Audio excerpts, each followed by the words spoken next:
As the threat of Russia launching a war against Ukraine grew in recent weeks, lawmakers struggled to reach a consensus on what kind of sanctions package they could piece together.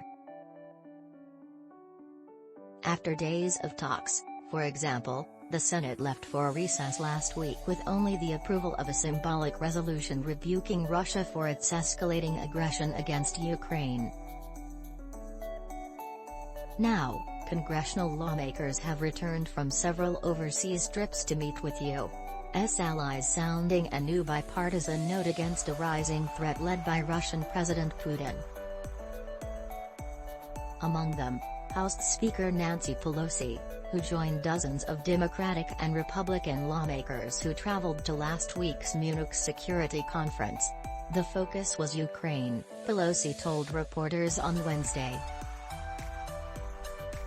All united in our support for the transatlantic alliance, NATO, all of us united in being there, to remove all doubt in Putin, or anyone else's mind, that we were acting as one.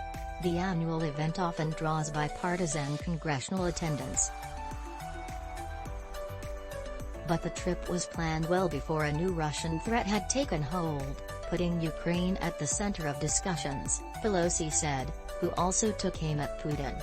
It's stunning to see in this day and age a tyrant roll into a country. This is the same tyrant who attacked our democracy in 2016, Pelosi said.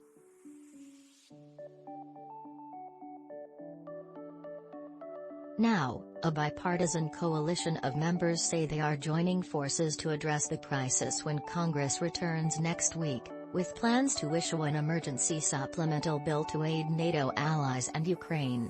The emergency supplemental needs to help our allies, needs to provide more assistance to the U.S. We need to create a mechanism for Putin and his cronies to pay a heavy price to deter further aggression, South Carolina GOP Senator Lindsay Graham told reporters earlier this week. Graham, along with Rhode Island Democratic Senator Sheldon Whitehouse, led a separate bipartisan congressional delegation to the Munich Security Conference.